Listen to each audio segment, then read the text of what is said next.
ವೀಕ್ಷಕರೇ, ಪಾಟೀಲ್ ನ್ಯೂಸ್ ಸುದ್ದಿ ಚಾನೆಲ್ಗೆ ಸ್ವಾಗತ ಸುಸ್ವಾಗತ. ಶ್ರೀ ಬಸವೇಶ್ವರ ಜಾತ್ರೆ ಅಂಗವಾಗಿ ಎತ್ತುಗಳಿಂದ ಕಲ್ಲು ಎಳೆಯುವ ಸಾಂಕೇತಿಕ ಪೂಜೆ. ಇತ್ತೀಚಿನ ದಿನಮಾನಗಳಲ್ಲಿ ಆಧುನಿಕ ತಂತ್ರಜ್ಞಾನ, ಮೊಬೈಲ್, ಡಿಜಿಟಲ್ ಭರಾಟೆಯಲ್ಲಿ ನಮ್ಮ ಗ್ರಾಮೀಣ ಭಾಗದ ಹಲವಾರು ಕ್ರೀಡೆ, ಜಾನಪದ, ಹಳ್ಳಿ ಸೊಗಡು ಎಲ್ಲವೂ ಮಾಯವಾಗುತ್ತಿದ್ದು, ಆದರೆ ಇಂತಹ ಸಮಯದಲ್ಲೂ ಮಸ್ಕಿ ತಾಲೂಕಿನ ಹಾಲಪುರ ಗ್ರಾಮದಲ್ಲಿ ಶ್ರೀ ಬಸವೇಶ್ವರ ಜಾತ್ರೆ ಅಂಗವಾಗಿ ಹಳ್ಳಿ ಸೊಗಡಿನ ಗ್ರಾಮೀಣ ಪ್ರತಿಭೆಗಳ ಅನಾವರಣಗೊಳ್ಳುವ ಎತ್ತುಗಳಿಂದ ಕಲ್ಲು ಎಳೆಯುವ ಸ್ಪರ್ಧೆ ನೋಡುಗರ ಕಣ್ಣು ಮನಸ್ಸು ಬಹಳಷ್ಟು ಆನಂದಮಯವಾಗಿತ್ತು.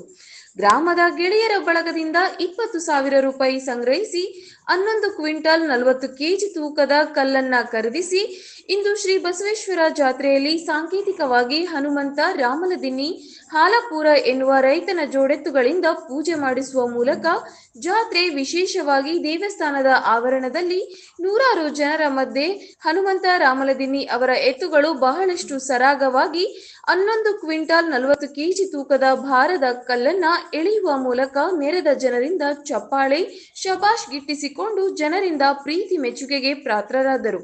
ಈ ಸಂದರ್ಭದಲ್ಲಿ ಪೂಜ್ಯರು, ಮುಖಂಡರು, ಗ್ರಾಮಸ್ಥರು ಇದ್ದರು.